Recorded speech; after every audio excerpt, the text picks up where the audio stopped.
शेख मुझे पूछना था कि जैसे मुर्दे होते हैं, मैयत हो जाए किसी के घर में, तो मुर्दों को कौन सी इबादत बख्श सकते हैं, मतलब जिस्मानी और माली, कौन कौन सी इबादत हैं जो आप बख्श सकते हैं?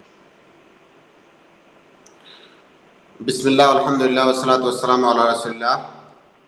बहन का सवाल ये है कि मैयत की जानिब से कौन सी इबादतें की जा सकती हैं, या वो कौन सी इबादतें हैं जिनको करने से उनका सवाब मैयत को पहुँचेगा। तो इसमें दो बातें आप याद रखें। पहली बात तो ये कि वो तमाम इबादतें जिनका ताल्लुक माल से है, अगर वो इबादत मैयत की जानिब से की जाती है तो उस इबादत का अजर व सवाब इंशाअल्लाह मैयत को पहुँचेगा। हर वो इबादत जो माल के ज़रिए से की जाती है, सदका करना, फ़ुक़रा और मसाकीन को खाना खिलाना, उनको कपड़ा पहना देना, मैयत की जानिब से कोई वक्फ कर देना, वगैरह वगैरह, तमाम इबादतें जो माल से की जाती हैं। तो ये पहली बात। और इसकी कई दलीलें हैं। उन दलीलों में से एक दलील साद इब्न उबादा रज़ी अल्लाह ताला अन्हु का वाक़या है। उनकी वालिदा की वफ़ात हुई तो उन्होंने अल्लाह के नबी सल्लल्लाहु अलैहि वसल्लम से इजाज़त मांगी, या अल्लाह के नबी सल्लल्लाहु अलैहि वसल्लम से सवाल किया कि मैं अपनी वालिदा की जानिब से अगर सदका करूँ तो क्या उसका अज्र उन्हें मिलेगा। तो अल्लाह के नबी सल्लल्लाहु अलैहि वसल्लम ने उन्हें सदका करने की इजाज़त दी और ये बताया कि अगर सदका करते हो अपनी माँ की जानिब से तो उसका अज्र उन्हें मिलेगा। और जाहिर है सदका उसी को कहते हैं जो माल के ज़रिए से किया जाता है, लिहाजा कोई भी माली इबादत अगर की जाए तो उसका अज्र मैयत को मिलेगा। ये पहली बात। दूसरी बात, वो इबादतें जो बदनी इबादत है, जिसको हम बदन से करते हैं, जिसमें माल का कोई दखल नहीं होता है, उन इबादतों में अगर कोई दलील मौजूद है किसी खास इबादत के बारे में कि ये मैयत की जानिब से इबादत की जा सकती है, तभी हम उस इबादत को कर सकते हैं जिसका ताल्लुक खालिस बदन से है।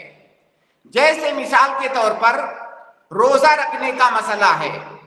अल्लाह के नबी सल्लल्लाहु अलैहि वसल्लम की हदीस है कि मन माता व अलैहि सौमुन साम अन्हु वलियुहु, अगर कोई इंसान मर गया उसके ऊपर रोजा वाजिब था तो उसका वली उसकी जानिब से रोजा रखेगा। जाहिर है व मन माता व अलैहि सौमुन, हदीस के अल्फाज हैं व अलैहि सौमुन, इसका मतलब उसके ऊपर रोजा वाजिब था। इसका साफ मतलब ये है कि इसमें नफली रोजा दाखिल नहीं है। व अलैहि सौमुन का मतलब है उसके ऊपर रोजा वाजिब था, फर्ज था, और उसने अपनी कोताही की बुनियाद पर रोजा नहीं रखा, तो उसकी जानिब से उसका वली रोजा रख सकता है। लेकिन अगर नफली रोजा कोई रखना चाहे तो इस हदीस में उसकी दलील मौजूद नहीं है। नफली रोजा कोई नहीं रख सकता है मैयत की जानिब से। वाजिब रोजा जो उसने छोड़ दिया है वली रख सकता है। इसी तरह से हज के सिलसिले में रिवायत मौजूद है, वाकया मारूफ है, एक से ज्यादा रिवायतें हैं। अगर कोई इंसान मैयत की जानिब से रोजा हज करना चाहता है तो वो हज कर सकता है मैयत की जानिब से, बशर्ते कि जो हज करने वाला है उसने पहले अपनी तरफ से हज किया हुआ हो तो हज कर सकता है। हज एक ऐसी इबादत है जो बदनी इबादत भी है, माली भी इबादत है, लेकिन इसमें बदन का उन्सुर गालिब है। इसी तरह से रोजा जो इबादत है वो खालिस बदनी इबादत है।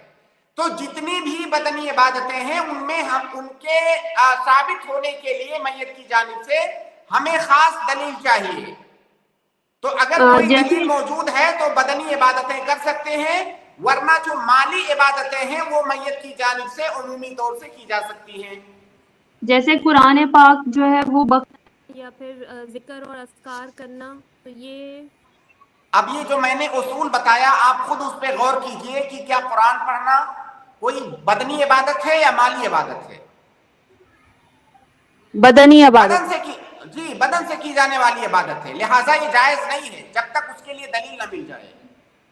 तो मैयत की जानिब से कुरान पढ़ना, मैयत की जानिब से जिक्र अस्कार करना, मैयत की जानिब से नमाज पढ़ना, ये जायज नहीं है क्योंकि ये खालिस बदनी इबादत है।